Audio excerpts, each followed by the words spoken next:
Bismillahirrahmanirrahim. Assalamualaikum warahmatullahi wabarakatuh. Alhamdulillahi hamdan katsira, hamdan tayyiban mubarakan fih, kama yuhibbu rabbuna wa yarda. Wassalatu wassalamu al-atammani al-akmalani ala al-habib al-mustafa والرسول المجتبى وعلى آله وصحبه ومن اهتدى. Amma ba'd. Mari kita lanjutkan kajian kita tafsir Al-Quran Al-Karim setelah kita selesaikan tafsir surah Al-Fatihah. Kita meningkat pada tafsir Juz Amma. Kita akan memulainya dari mana Allah memulai. Allah memulainya juz amma ini dari amma yatasaalun. Teknis kajian kita akan berjalan. Pertama saya berikan muqaddimah, berikutnya saya bacakan ayat-ayatnya, seluruhnya atau sebagian yang akan dibahas pada space waktu yang tersedia. Berikutnya mohon partisipasi yang memiliki suara yang lantang, suaranya yang tidak pecah-pecah, suaranya yang stabil, tidak kadang tinggi, kadang lendok, ya, kayak mobil yang nggak langsam. Jadi yang suaranya lantang, stabil, tidak pecah-pecah. Ngapain? Membacakan terjemah dari ayat-ayat yang saya bacakan.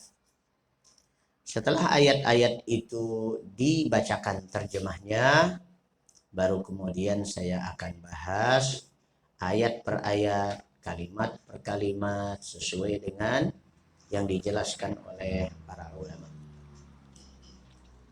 Dan kita berakhir pada kesimpulan dan tausiah untuk mengikat hati kita, mendorong kita untuk beramal.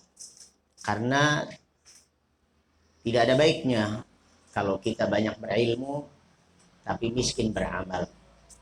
Sebagaimana tidak baik juga kalau kita rajin beramal tapi tidak mengilmui apa yang kita amalkan. Ciri khas kita umat Islam sebagaimana yang sudah kita pelajari dalam surah Al-Fatihah adalah orang-orang yang berbeda dengan Yahudi dan Nasrani. Muslim bukan Yahudi, bukan Nasrani. Muslim itu mengilmui apa yang diamalkan dan mengamalkan apa yang diilmui. Berbeda dengan Yahudi, gimana? Berilmu tanpa beramal, sedangkan Nasrani beramal tanpa dasar ilmu, ya. Baik, kita mulai dan siapkan siapa relawannya untuk membacakan terjemahnya. Antum atau siapa? Acung, angkat tangan. Iya, antum siapkan. Nanti mic-nya kasih ke beliau. Saya bacakan dulu. A'udzu billahi minasy syaithanir rajim. Bismillahirrahmanirrahim. Amma yatasaalun 'anil naba'il 'azim alladhi hum fihi mukhtalifun. Kalla saya'lamuna thumma kalla saya'lamun.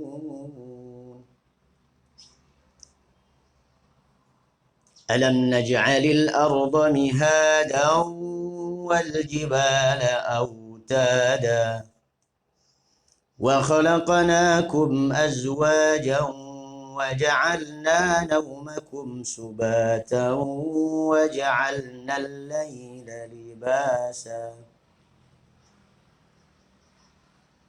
وجعلنا النهار معاشا وبنينا فوقكم سبعا شدادا وجعلنا سراجا وهاجا وأنزلنا من المعصرات ماء ثجاجا لنخرج به حبا ونباتا وجنات ألفافا إن يوم الفصل كان ميقاتا يوم ينفخ في الصور فتأتون أفواجا وفتحت السماء فكانت أبوابا وسيرت الجبال فكانت سرابا إن جهنم كانت مرصادا للطاغين مآبا لابثين فيها أحقابا لا يذوقون فيها بردا ولا شرابا إلا حميما وغساقا جزاء وفاقا إنهم كانوا لا يرجون حسابا وكذبوا بآياتنا كذابا وكل شيء أحصيناه كتابا فذوقوا فلن نزيدكم إلا عذابا إن للمتقين مفازا حدائق وأعنابا وكواعب أترابا وكأسا دهاقا لا يسمعون فيها لغوا ولا كذابا جزاء من ربك عطاء حسابا رب السماوات والأرض وما بينهما الرحمن لا يملكون منه خطابا يوم يقوم الروح والملائكة صفا لا يتكلمون إلا من أذن له الرحمن وقال صوابا ذلك اليوم الحق فمن شاء اتخذ إلى ربه مآبا إنا أنذرناكم عذابا قريبا يوم ينظر المرء ما قدمت يداه ويقول الكافر يا ليتني كنت ترابا. Baca dari ayat pertama sampai ayat ke-16 dulu. Ayat. Dengan menyebut nama Allah yang Maha Pemurah lagi Maha Penyayang. Tentang apakah mereka saling bertanya-tanya tentang berita yang besar yang mereka perselisihkan tentang ini, sekali-kali tidak, kelak mereka akan mengetahui. Kemudian sekali-kali tidak, kelak mereka akan mengetahui. Bukankah kami telah menjadikan bumi itu sebagai hamparan dan gunung-gunung sebagai pasak, dan kami jadikan kamu berpasang-pasangan, dan kami jadikan tidurmu untuk istirahat, dan kami jadikan malam sebagai pakaian, dan kami jadikan siang untuk mencari penghidupan, dan kami bangun di atas kamu 7 buah langit yang kokoh, dan kami jadikan pelita yang amat terang matahari, dan kami turunkan dari awan air hujan yang banyak tercurah, supaya kami tumbuhkan dengan air itu biji-bijian dan tumbuh-tumbuhan dan kebun-kebun yang lebat. Surah ini disebut surah An-Naba? Karena diawali atau terpusat pada isu tentang kiamat. An-Naba di dalam bahasa Arab artinya informasi. Kabar yang menggemparkan. Itu lebih pasnya. Coba kalau di sini di Cikarang, orang biasa ngelihat dari pagi sampai sore kambing berkeliaran dekat perumahan, dekat sawahnya. Udah biasa. Tapi begitu ada dengar ada kambing baru lahir langsung bunting 10 bulan. Waduh, kacau kan ya. Langsung gempar. Ah, masa iya gitu. Apa sih sebenarnya kabar yang menggemparkan itu? Ini yang disebut dengan An-Naba'il Azim. Makanya masyarakat Quraisy di zaman Nabi SAW, orang-orang Mekah, begitu mendengar kabar tersebut gempar.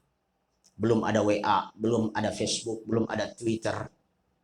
Kalau sekarang mah mungkin wah udah berbulan-bulan itu mereka akan memviralkan, seviral, 2 viral, 3 viral, berviral-viral. Ada saja Muhammad. Dia bukan siapa-siapa, ngaku-ngaku jadi nabi, ngaku-ngaku jadi utusan Allah. Ada lagi katanya kabar yang dibawanya gempar nih jadinya. Waduh, masyarakat geger. Katanya kiamat udah dekat.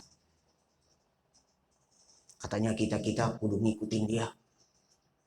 Ini yang bikin gempar. Maka kata Allah Azza wa Jalla, amma yatasaalun. Emang mereka pada bertanya-tanya tentang apa? Ya Allah bukannya kagak tahu. Allah udah tahu. Makanya Allah langsung bilang apa? Anin naba'il azim. Tentang kabar yang menggemparkan.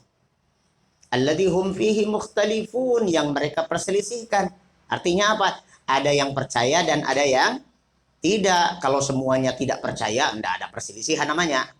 Kalau semuanya percaya, tidak ada perselisihan namanya. Alladzi hum fihi mukhtalifun. Maka memang ada yang percaya. Datanglah Nabi kita Muhammad SAW kepada istrinya. Wahai istriku sayang, tolong selimuti aku menggigil kedinginan nih. Emang kenapa bang? Aduh, tadi ngelihat makhluk udah banget, ngeri, takut jadinya. Lihat siapa? Jibril alaihissalam di Gua Hira. Zammiluni. Takut, sampai takut banget Nabi. Wajar manusiawi. Jadi kalau ada orang bilang, saya melihat bayangan hitam gede banget, saya menggigil kedinginan gitu. Jangan dibilang ente mah khurafat baik. Nggak ada urusan sama khurafat itu. Memang namanya orang merasakan ngeri itu manusiawi. Ya. Baru cerita tentang pengalaman melihat Jibril alaihissalam. Sudah fase berikutnya. Lama itu. Sejak saat itu lama. Ya. Tapi orang udah geger benar tuh. Waduh, ini katanya dapat wahyu, ngaku-ngaku. Orang udah pada gempar aja tuh. Itu fase berikutnya. Nabi SAW setelah lama dan orang-orang udah pada nyindir aja tuh. Mana katanya jadi Rasul. Itu cuma sekali doang kemarin. Istilah orang makan cuma cicip-cicip doang. Rasanya wahyu kayak gitu. Bohong itu. Taunya beneran. Nabi SAW suruh ngumpulin. Disuruh oleh Allah ngumpulin kerabatnya, kerabat dekatnya, orang-orang yang jadi paman bibinya. Ya, amam, wa ammat, akhwalnya, dan kholahnya. Ya, keluarga besar yang satu kakek nenek dikumpulin. Bani Hashim Dan zaman Nabi SAW kalau orang mau ngasih pengumuman sesuatu itu naik dulu ke bukit, naik ke tempat yang tinggi. Sekarang mah gampang ya, tinggal bikin grup WA jadi admin, gampang. Nah, Nabi begitu, naik ke bukit yang tinggi, kumpulin. Dan orang-orang situ waktu itu ya percaya aja, siapa emangnya yang ngajak-ngajak kita kumpul nih? Muhammad, weh Muhammad, ayo yuk yuk yuk yuk, kita datang ya. Dia mau kasih kabar kepada kita, ini percayalah kalau Muhammad kagak pernah bohong. Apa kata Nabi SAW waktu itu? Wahai Bani Hashim, seandainya aku beritakan kepada kalian bahwasanya akan ada musuh dari arah sana menyerang kita, kalian percaya nggak? Weh percaya Muhammad, percaya, kami mau percaya pokoknya. Kalau ente yang ngomong mah, ma jarrabna alaika kadhiba, kami nggak pernah mendapatkan sekalipun kau berbohong. Keren. Ya. Tanpa usaha verifikasi dulu berita dan sebagainya, memang sudah trusty yang namanya Nabi alaihissalam. Muhammad itu sudah apa? Symbol of trusty. Itu, symbol of trust. Sudah menjadi lambang kepercayaan. Kalau beliau ngomong pasti benar. Begitu orang jawabnya. Ya ada Abu Jahal, Abu Lahab, Abu-Abuan yang lain juga ada. Mereka masih kerabat Nabi kan, masih dekat. Oke, kalau begitu, aku kabarkan kepada kalian,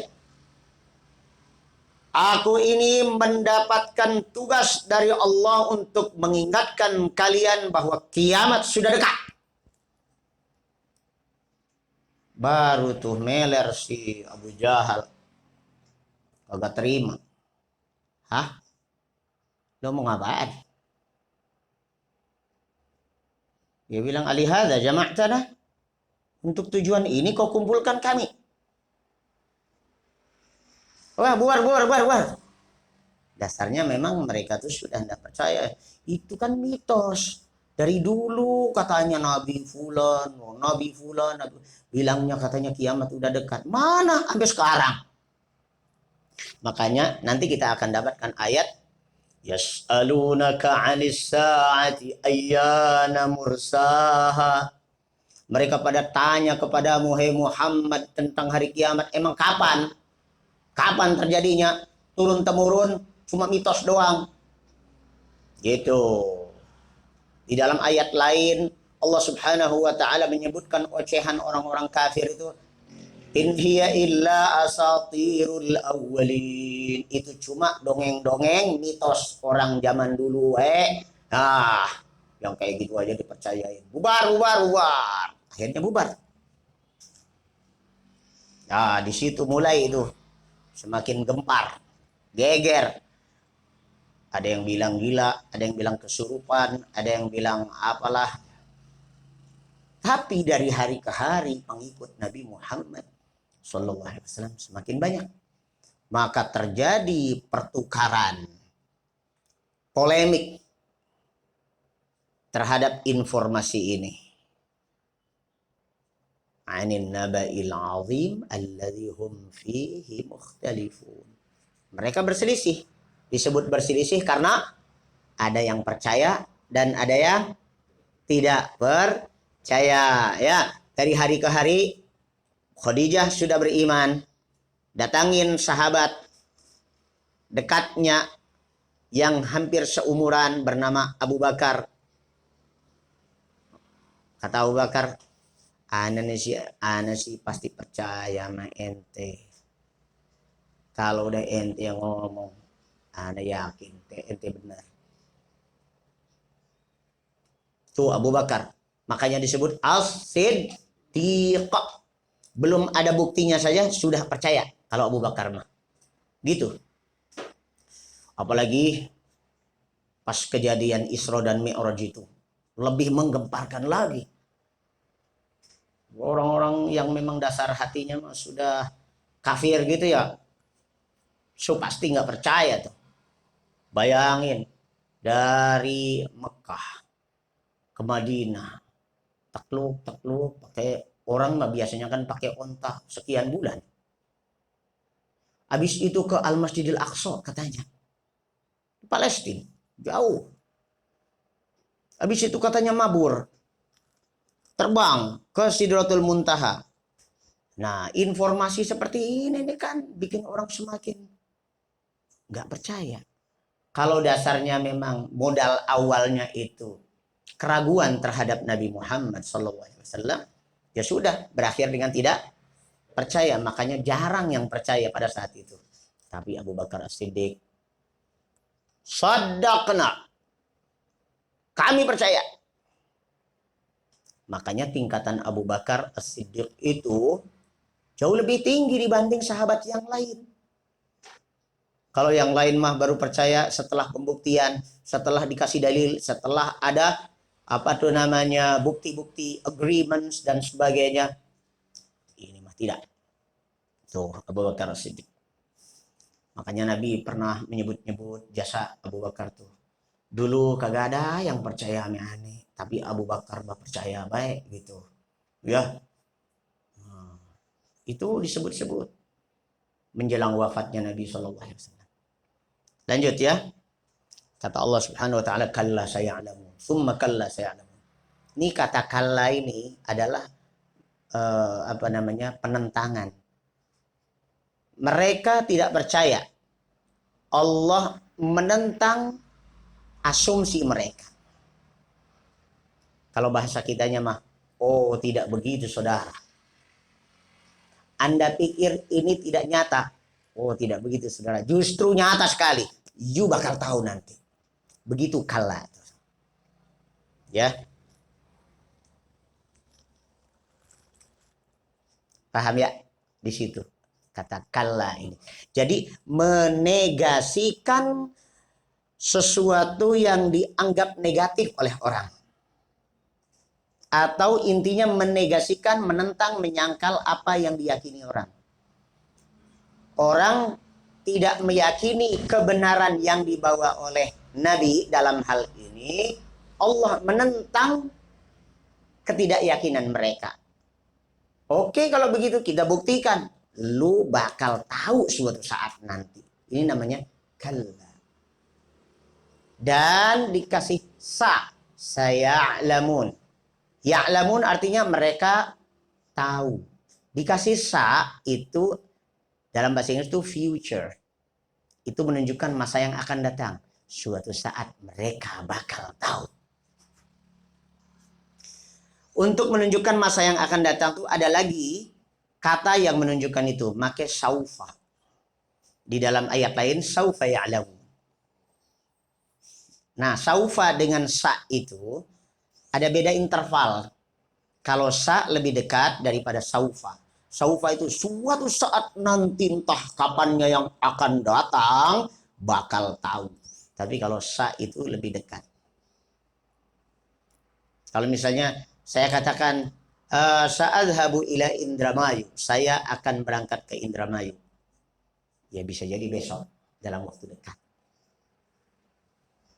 Gitu. Tapi kalau saufa entah kapannya nanti, the next time. Ini di sini apa? Saya'lamun. Ya. Padahal kan waktunya kiamat itu kan entah berapa ribu tahun yang akan datang. Tapi dikatakan oleh Allah seakan-akan besok. Kenapa? Saking dekatnya.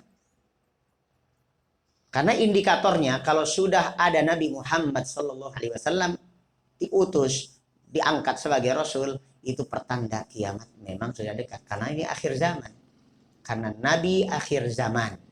Tidak ada Nabi setelah beliau.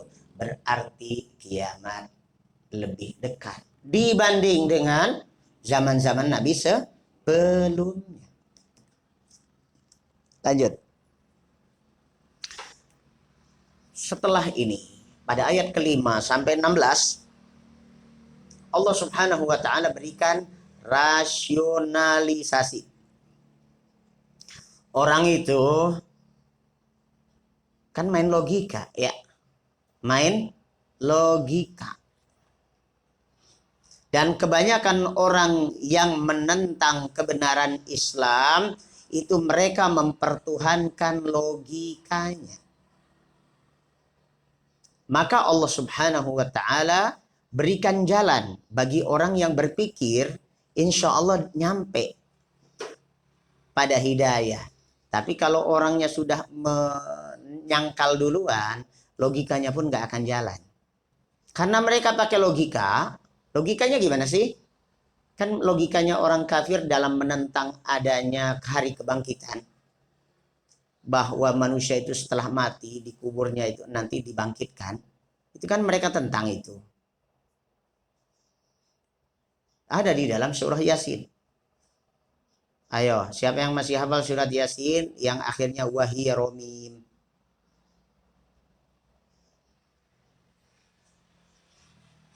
Ayo dong, para penghafal surat Yasin.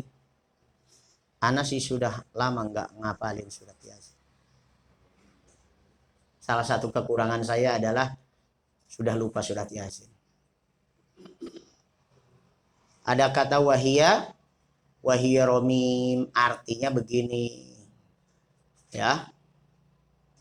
Bagaimana mungkin kami ini dibangkitkan, dijadikan utuh kembali, padahal sudah menjadi tulang belulang yang berserakan. Ini logika. Macam mana orang ganteng-ganteng begini dikembalikan ganteng lagi kayak gini, sudah pada berserakan. Rambut di mana, biji mata di mana, tulang belulang di mana, ya kan? Bahkan ada yang dimutilasi oleh Sumanto, ya kan? Kaki di mana, pala di mana. Ada yang kemudian terkena bom.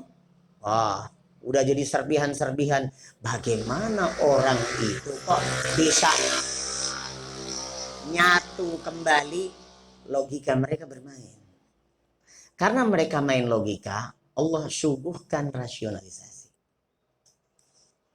Apa rasionalisasinya? Untuk menunjukkan mungkinnya terjadi kembali penyatuan anggota tubuh manusia yang dulu sudah berserakan. Apa kata Allah Azza wa Jalla? Alam naj'alil arda mihada? Bukankah kami telah jadikan bumi terhampar? Artinya apa? Apa kaitannya dengan ini? Bikin bumi sampai terhampar begini, kalian bisa jalan, kalian bisa bercocok tanam, itu nggak gampang loh. Tapi bagi Allah, everything is easy. Semuanya gampang. Apa yang kalian pikir mustahil, itu bagi Allah tuh nggak ada yang mustahil. Itu poin pertama. Wal jibala autada, Allah pula yang telah menanam gunung-gunung itu jadi pasaknya bumi sehingga bumi tidak goncang. Kalau orang yang mengerti sipil, ya, insinyur sipil, ini bangunan, kalau nggak dikasih interchange antara satu kolom dengan kolom yang lain, ada backistingnya, ada slope-nya, ya. Itu ada kait mengait antara bagian bumi yang ini dengan ini, antara bagian bangunan yang ini dengan ini. Itu kalau di bumi ini tuh fungsinya gunung. Artinya apa? Mungkin kalau kalian yang berpikir, kalian bikin masing-masing, nih fenomena bumi ini bisa ajab begini, tidak goncang. Memang mustahil bagi kalian. Tapi bagi Allah, nggak ada yang mustahil. Bumi gunung aja bisa ditancepin ke bumi. Itu. Wa khalaqnakum azwaja. Dan kami telah jadikan kalian berpasang-pasangan. Ya, ada apa? Ada laki, ada perempuan, ada tua, ada muda, ada kaya, ada miskin, dan semua pasangan itu saling membutuhkan, saling berlawanan, tapi saling membutuhkan. Prinsip saling berlawanan tapi saling membutuhkan ini diintisarikan oleh orang Cina kuno 3000 tahun sebelum Masehi. Dan kemudian mereka melahirkan sebuah teori namanya yin yang wusing. Teori keseimbangan. Saya tidak ingin ngaji tentang teori yin yang, tapi bahwasanya mereka yang berpikir itu sampai Allah kasih jalan. Dan secara teoritis mereka bisa menghasilkannya hasil daripada penelaahan fenomena bumi ini. Ya. Waja'alnakum azwaja, suami dan istri, laki dan perempuan itu saling berlawanan loh. Laki-laki banyak pakai logika, perempuan banyak pakai emosi, perasaan, berlawanan. Tapi juga saling membutuhkan. Karena saling membutuhkan, maka saling tarik menarik. Ada hubungan saling tarik menarik. Ada hubungan saling membutuhkan. Tapi juga mereka sifatnya berlawanan. Siang dan malam juga begitu. Bumi ini perlu dipanasin. Disingkaplah bajunya. Maka terlihat semua. Yang hijau kelihatan hijau, yang hitam kelihatan hitam. Karena apa? Baju bumi ini disingkap. Ditelanjangin. Kalau siang ini, bumi ini ditelanjangin oleh Allah. Tapi kalau malam dikasih baju. Makanya nanti kita ketemu dengan apa? Waja'alnal laila libasa. Mungkin kita bertanya-tanya selama ini. Dan kami telah jadikan malam sebagai pakaian. Naon ya? Apa maksudnya malam sebagai pakaian teh? Wah, sekarang mau paham ya. Jadi bumi itu bagaikan sebuah tubuh. Ya, tubuh kan ada korengnya, ya. Ada panunya, ada black spotnya, ya. Bumi itu juga begitu, ada bagian yang hijau, ada bagian hitam, ada bagian putih. Kalau malam mah semua sama hitam. Kenapa? Karena ditutupin dengan pakaian. Tapi begitu fajar menyingsing, matahari terbit dari timur, bertengger di ufuk timur sana, seakan bumi ditelanjangi. Ya, kita lewat itu. Waja'alna naumakum subata. Dan kami jadikan tidur kalian sebagai istirahat. Ya. Nggak gampang loh bikin orang itu jadi enjoy fresh hidupnya. Coba kalau Allah nggak jadikan ada insting tidur. Mungkin hidup kita ini nggak lama. Coba aja bayangin orang 1 tahun nggak tidur-tidur gitu. Itu bisa kering. Ya. Oksigen yang ke otak bisa terhambat. Ya, waja'alna al-laila libasa sudah tadi, waja'alna an-nahara ma'asha, dan siang harinya sebagai saat untuk mencari penghidupan. Wa banaina fawqakum sab'an shidada. Dan bukankah kami telah bangunkan di atas kalian 7 lapis langit yang kokoh. Kalau kemudian dibuka lagi filenya tentang langit, ayo buka file tentang langit. Cari ayat-ayat berbicara tentang langit. Bahwa langit dengan bumi itu awalnya adalah rekat. Nih bumi ya, nih bumi nih, lihat nih bumi, nih langit. Plek, tadinya begini. Kanata ratqan fafataqna. Lalu kami angkat. Ya, makanya dalam ayat lain disebut rofa'a sab'a samawatin. Allah mengangkat 7 lapis langit. Maka di bawah ini ada 7 lapis bumi. Di atasnya ada 7 lapis langit. Diangkat. Jeng, jeng, jeng, jeng, jeng, jeng, jeng. Oh. Ya. Sab'a samawatin tibaqa. Bertingkat-tingkat. Oh. Ini Bagi kalian mah sulit, bagi Allah mah mudah. Intinya gitu. Berapa kali rasionalisasi ini dicecer terus akal manusia. Ente pikir sulit. Oh, kalla ya walad. Kalla. Enggak begitu. Bagi Allah justru mudah. Ini semua pembuktian rasional mengarah kepada pemaksaan logika supaya tunduk terhadap wahyu. Apalagi kalau berikutnya disebutkan waja'alna sirajan wahhaja. Kami berikan pelita berupa matahari yang sinarnya sangat kuat, besar, volumenya sangat besar.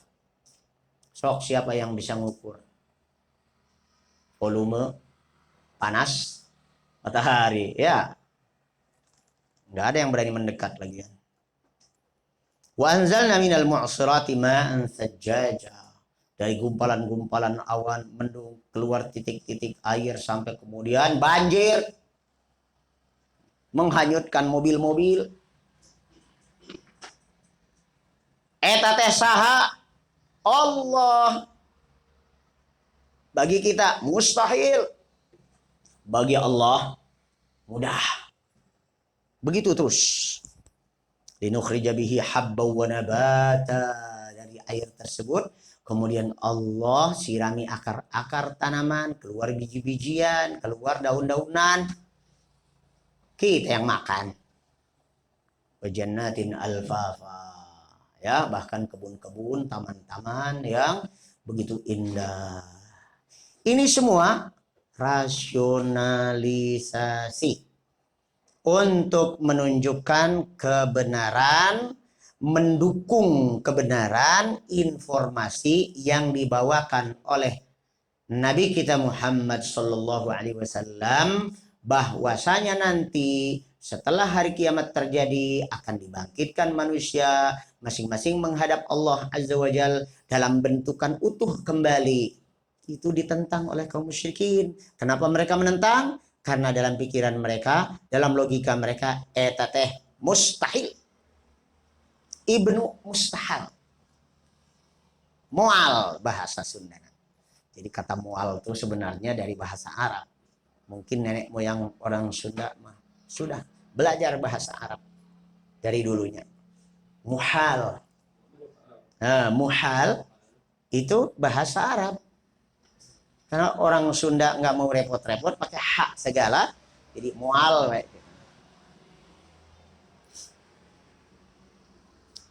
Baik, ikhwas sekalian. Setelah Allah Subhanahu wa Ta'ala arahkan logika manusia untuk tunduk pada informasi wahyu dari Allah Azza wa Jalla, baru kemudian pada ayat-ayat berikutnya Allah Subhanahu wa Ta'ala beritakan fenomena hari kiamat yang di dalamnya sampai pada perjalanan manusia masuk neraka. Dan berakhir surat ini nanti dengan happy ending. Bicara berakhirnya dengan apa? Dengan surga, pesona surga. Ya, seandainya bicara tafsir juz amma ini, amma yatasaalun ini diiringi dengan tabligh akbar berikutnya, dengan tabligh akbar bicara tentang pesona surga dan dahsyatnya neraka. Atau dahsyatnya neraka dulu. Dahsyatnya neraka dan pesona surga. Bisa jadi 2 sesi tabligh akbar itu. Belum tentu cukup 2 jam. Ya, sampai di sini dulu kajian kita. Yang jelas nanti kedepannya dari ayat ke-19 sampai ayat ke-30. Ya, jadi kita bagi sesi tafsir ini menjadi 3 bagian. Dari ayat 1 sampai berapa tadi? 18 ya. 16. Nah, kedepannya dari 17 sampai 30, berikutnya baru 31 sampai 40 Allahu Akbar. Baik, kita akhiri kajian kita. Subhanakallahumma wa bihamdik asyhadu an la ilaha illa anta astaghfiruka. Assalamualaikum warahmatullahi wabarakatuh.